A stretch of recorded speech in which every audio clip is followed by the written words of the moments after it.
안녕하세요. 정문일침 황철중 대표입니다. 자, 이번에는 위지트라는 종목을 볼게요. 위지트. 우리가 그 주가 분석을 할 때는 가지고 있다라고 하면 잘 팔고, 혹시 예, 위험이 발생했다 그러면 잘 대응, 위험 관리를 하기 위해서 주가 분석을 하는 게 맞겠죠. 근데 주가 분석을 할 때는 기본적으로 차트 분석을 할 수가 있고요. 우리가 가격의 흔적이죠. 가격이 어떻게 진행되고 있는지를 가지고 수급 논리나 이런 걸 보고 판단하는 게 기술적 분석. 그 다음에 위지트가 가지고 있는 종목의 내재적 이야기. 이 회사는 잠정적으로 펀더멘털, 즉 재무제표가 어떤 식으로 수익을 내고 있었고 지금도 어떤 진행 방향이 있느냐. 이런 걸 이제 따져보는 게 이제 기본적 분석이라고 하죠. 그 다음에 현재 어떤 이슈가 벌어지고 어떤 그 업황 쪽에서 몰리는 현상이 있어서 앞으로 수익이 기대된다. 뭐 이런 거 나오는 거. 그다음에 테마 뭐 이런 거 있잖아요. 뭐 여러 가지로 시장을 바라보는 시각이 넓겠죠. 근데 이제 지금 양 대표가 이제 기술적 분석으로 먼저 이제 보면서 이야기를 나눌 건데 여기서 뭐 제가 얘기하는 거는 뭐 정답일 수는 없잖아요. 그래서 제가 그동안 주가 분석해왔던 방법으로 한번 보도록 할게요. 위제트. 자, 일단 연봉을 보게 되면요. 보이는 화면에 2001년부터 2021년까지 약 20년의 주가 흐름이 보입니다. 근데 계속 내려왔어요. 그러다가 최근 한 10년 사이에서는 이렇게 멈춥니다. 이렇게. 그러면서 주가는 어떤 파동의 일정성에서 무엇인가 박스권에서 갇혀 있는 느낌이 듭니다. 그죠? 500원에서 여기 보시면은 얼마냐면 여기 이렇게 그러면 500원에서 여기 3,000원 안에 이렇게 갇혀 있다는 생각이 들죠. 10년 동안 보게 되면 이렇게 500원 선에서 2010년, 2021년 그리고 작년 코로나 때 웬만한 정도 다 빠질 때 같이 빠졌지만 그 이상은 빠지지 않았고요. 그 다음에 올라올 때도 2011년, 2012년에는 강하게 올라오다 3,000원을 안착을 못했고요. 또한 2017년, 18년에도 안착을 못했어요. 그리고 올해도 역시나 안착을 하지 못한 상태에서 윗골이 맞고 지금 떨어졌는데요. 지금 내려오고 있는데 지금 여기 보면 이 가격대가 가장 거래가 많은 걸 알 수 있죠. 최근에 이렇게. 그렇다는 얘기는 이게 지지 매물이 돼서 다시 올라가느냐 아니면 저항 매물이 돼서 떨어진다면 저항 매물이 돼서 주가는 하락으로 오느냐 매우 중요한 위치에 있음을 알 수가 있죠. 이 흐름을 바꿔놓기 시작한 자리도 어떻게 보면 이 가격대죠. 지금 보시면 여기 2019년에 고점이었던 자리 그리고 올라갔다가 여기서 종가했던 거죠. 그리고 여기서 아래꼬리를 달고 다시 올라가서 맞췄다가 이렇게 올해는 이제 올라갔다 다시 이 자리잖아요. 그러니까 이 자리는 갈림길이 되는 위치면 분명합니다. 전체적으로 눌림을 주고 가느냐 아니면 꺾느냐 기로점에 놓이는 자리죠. 자, 그 다음에 연봉과 연봉에 있는 흐름을 연봉은 이제 1년에 봉이 하나잖아요. 근데 그 연봉을 12개, 한 1년은 12달이니까 12개로 표현이 되는 거죠. 그럼 파동이 조금 더 구체적으로 볼 수가 있겠죠. 그래서 월봉을 한번 보도록 할게요. 자, 월봉을 보면 이렇게 당기게 되면 이 자리가 뚜렷하게 보이죠. 여기가 이 자리가 이렇게 이 저점이 500원이었던 자리 그 다음에 여기를 넘어가지 못한 자리도 또 눈에 뚜렷하게 보입니다. 이렇게. 최근에를 보게 되면은 이 자리가 이제 좀 더 뚜렷하게 보이죠. 여기 가격대가. 왜냐면 1,000원 부근에서 언제죠? 2015년에 지지했었죠. 그리고 2017년에 한번 또 지지를 했었고요. 그 다음에 2018년 말쯤에 한번 지지했었고요. 2019년에 살짝 지지 한번 했다가 그 다음에 떨어지고 저항을 맞고 한참 기다가 안착을 해서 눌림을 주고 다시 튀는 형국. 그래서 전체적으로 내려오더라도 이 1,000원선만 붕괴가 되지 않는다면 위지트는 우상향으로 갈 확률이 되게 높아졌죠. 이렇게.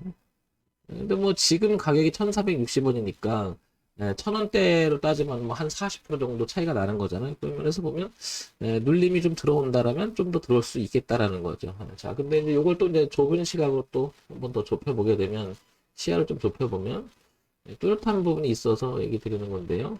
요렇게 우상향으로 가려고 시도했던 자리부터 이렇게 붕괴됐었잖아요. 2019년 들어와서. 그러다가 한번 빠졌죠. 작년. 그리고 올라갔다가 눌림을 줘서 이 자리를 보게 되면 어땠습니까? 이게 쳤죠. 지금도 그 자리에 있는 거죠. 그러면 여기는 올렸다가 눌림을 주고 다시 한번 시도할 수 있는 자리냐 아니면 꺾고 나서 저항이 되면서 이제는 회복할 수 없을 만큼 빠지느냐 이런 기로점에 놓여 있다는 거죠. 그래서 이거는 잘하면 소위 말해서 이렇게 눌림을 완성하고 한 번 더 나갈 수 있는 그런 모습을 만들어 놓은 거죠. 자, 주가 흐름을 이렇게 차트 분석으로 또 다 바랄 수는 없잖아요. 그죠? 그래서 기본적인 사항을 한번 볼게요. 위지트. 코스닥에 상장되어 있고요. 그 다음에 중견 기업으로 분류되어 있습니다. 그리고 소형주죠. 제조, 기계, 장비 이렇게 나오고요. 1231억 정도 시가총액을 유지를 하고 있습니다. 그렇다는 얘기는 뭐 소형주스럽죠. 그냥. 자, 이제는 이거를 간단하게 보겠습니다. 이 종목이 위지트라는 종목이 이제 어떻게 매출액 구조를 가져왔는지 한번 보겠습니다. 기본적인 건 이거 죄송합니다. 제 체계라서. 자, 위지트 보시게 되면 LCD 반도체 핵심 부품 생산업체 이렇게 나오죠. 자, 작년부터 올해로 이어지는 분기 실적을 한번 볼게요. 2020년 6월 달이면 3, 4분기 2, 4분기 되겠죠? 2, 4분기, 3, 4분기, 4, 4분기, 그리고 올해 1, 4분기가로 이어진 매출액 구조를 보게 되면 70억에서 80억 거의 고릅니다. 그렇지만 영업이익과 당기순이익이 들쑥날쑥하는 부분이 좀 있어요. 이 부분이 좀 그렇습니다. 그러니까 수익을 어느 일정 부분 가시화시켜야 되는데 그러지 못하고 조금 소위 말해서 남기는 장사를 좀 못하고 있지 않나 이런 생각이 듭니다. 그러다 보니 작년에 여기 저점을 확인하고 웬만한 종목은 이 정도로 많이 와 있는데 오히려 위지트는 올라간 것도 별로 없고 내려와서 정체하는 부분만 있는 것 같습니다. 그렇게 보면 상대적으로 위지트가 그다지 많이 반등한 건 아니죠. 근데 그런 이유를 보니까 영업이익과 이게 영향을 미치지 않았을까라고 추정해 볼 수가 있겠죠. 항상 이것 때문에 이렇게 된다 뭐 그런 건 아니잖아요. 그죠?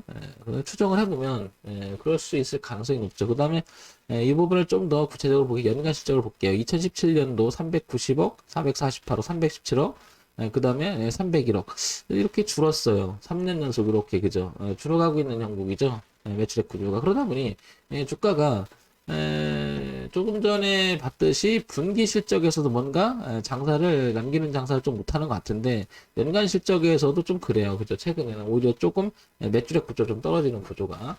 그래서 주가는 상대적으로 탄력을 못 받고 있지 않나 이런 생각을 해봅니다. 그러면 이 지금 주가 움직이나 실적이나 내용을 봤을 때는 거의 약간 매칭되는 부분이 있죠. 자, 그래서 이제 시장에서 어떤 이야기가 오고 있는지 볼게요. 특징주 아마존 비트코인 결제 추진에 부각됐다. 그래서 지금 7% 오늘 오르고 있다. 이런 그 기사가 1시간 전에 나오고 있죠. 위지트, 비덴트 우리 기술주에 이어 갚은 상승세. 비트코인 얘기 그쪽 관련주니까. 라이트를 만들때 교수의 강한 빨간불 이어있으면서 이렇게 커지면서 투자들의 비트코인 상승의 수혜자 찾기에 나섰다. 이렇게 나오고요. 뭐 이쪽 관련주니까 최근에 비트코인이 지금 떨어지면서 아마 얘들도 또 영향을 받을 수도 있겠죠. 그러니까 주가의 움직임을 단순히 매출액 구조라든지 차트에서 찾을 수도 없잖아요. 근데 쭉 읽어보면, 내용이 보면, 아시겠지만 코로나가 아니라, 비트코인, 코인에 관련된 그 종목인데, 코인이 빠지면서 같이, 그러면서도 실적도 그다지 개선되는 부분이 안 돼 있다는 겹치는 거죠. 근데 기업에서 말하는 것은 가장 중요한 건 매출 구조나 영업이익이 냈던 그 어떤 이익 구조 자체를 안정성 있게 가져가고 그다음에 성장성을 가져가냐에 따라서 주가에 영향을 미칠 확률은 되게 높은데 약간 그런 부분이 좀 아쉽지 않나 싶은 거죠. 이 회사는. 어쨌든 이 정도 여기서 이제 조금만 더 뭔가 모멘텀이 있어서 우상향을 좀 틀어주기만 하면 주가는 올라갈 가능성이 높을 것으로 보이는데요. 그 이유는 이 시간도 만만치 않게 오래 끌었던 시간이죠. 여기도 최근에는 이 가격대가 여기를 잘 보면 지지했던 부분이 있고요. 그 다음에 이제 지지를 했다가 꺾으니까 저항을 받고 떨어졌잖아요. 올라갔다가 다시 지지를 바뀌었었고요. 그 다음에 이번에도 지금 빨간색인데 여기를 깨고 싶어 하지 않는 부분이 분명히 보이죠. 이렇게. 그래서 가지고 계신 분, 그 다음에 신규 진입을 노린다면 당연히 이 가격대를 벗어나면 안 될 것 같습니다. 그게 이제 우리 같이 좀 전에 봤지만 1,000원대가 되겠죠. 지금 1,470원이면 한 40% 비싸 있으니까 그래서 잘못되면 대비했던 그 기준을 잡고 우리가 손들다고 진입도 하면 일정한 매매를 할 수 있지 않을까 싶은 거죠. 그래서 어쨌든 위지트라고 하는 종목은 1,000원 이탈을 하게 되면 1,000원 이탈하게 되면은 대응을 해줘야겠죠. 비중을 줄인다든지 아니면 자르고 나와야 되겠죠. 자, 그런데 지금 위지트는 아직 1,000원은 근처도 잘 안 갔어요. 그죠? 좀 남았잖아요. 하락폭 이렇게. 그러면서 그러니까 이제 신규 진입을 노린다 그러면 여기를 좀 붙어주고 지지하는 모습을 볼 때, 아니면 이렇게 이제 흐름을 바꾸려고 하잖아요. 이렇게. 그죠? 대흐름을 바꾸려고 해서 소위 말해 변곡이 진행될 때 한번 접근해봐도 나쁘지 않은 종목으로 보입니다. 이렇게. 이슈가 있다고 해서 주가가 탄력적으로 가는 것도 아니고, 그렇다고 뭐 온갖 나쁜 얘기가 막 쏟아져 나와도 오히려 그거는 악재의 연속 발생, 그 다음에 강한 악재가 나오면 나둘수록 그거보다 더 강력한 뭐 악재가 나와야 주가는 계속 하락으로 이어갈 텐데, 이게 항상 주기적으로 사이클 그리잖아요. 그죠? 자, 그러면서 주가를 파악하기는 쉽지 않다. 그래서 이제 정리를 해볼게요. 그래서 자, 2주를 긋고 싶어요. 이렇게 1,000원대. 이렇게 1,000원대 줄을 긋고 싶습니다. 이건 뭐 최소한의 기준을 잡아보는 거죠. 그래서 지금 1,465원이니까 비싸졌잖아요. 그러니까 조금 밀렸을 때 사거나, 그리고 소위 말해서 눌러주고 변고할 때 사거나, 만약에 지금 산다면 40% 정도의 손절을 각오하고 들어가는 거죠. 리스크를. 근데 기본적으로 우리가 매매할 때 손절이 길어지면 실질적으로 버티기가 어렵죠. 특히 물려 있을 때. 그러니까 기준 갖고 항상 통일돼서 한 매매를 하기 위해서는 자기 매매 툴을 완성시켜야 된다는 거죠. 어쨌든 위지트는 그래서 1,000원 기준으로, 그러면 신규 진입을 노린다 그러면 1,000원 가까이 밀렸을 때, 그리고 1,000원이 이탈한다 그러면 손절하고 나오거나 비중을 줄여야 되겠죠. 자, 이렇게 참고사로만 보시기 바랍니다. 그 다음에 위쪽에 잠깐 볼게요. 위쪽에서 보게 되면 여기 움직이면서 방향을 전환했던 가격대, 제가 이거 중시 여기잖아요. 여기라고 봐야 되겠죠. 그래서 위쪽에서는 저항대가 한 1,800원대 이렇게 놓여 있으니 1,800원, 그 다음에 1,000원 기준으로 보시기 바랍니다. 자, 지극히 제가 종목 추천하는 건 아니고요. 참고사항으로만 들으시기 바랍니다. 정밀집 황철중 대표였고요. 좋아요, 구독, 그리고 알림 기능 부탁드립니다.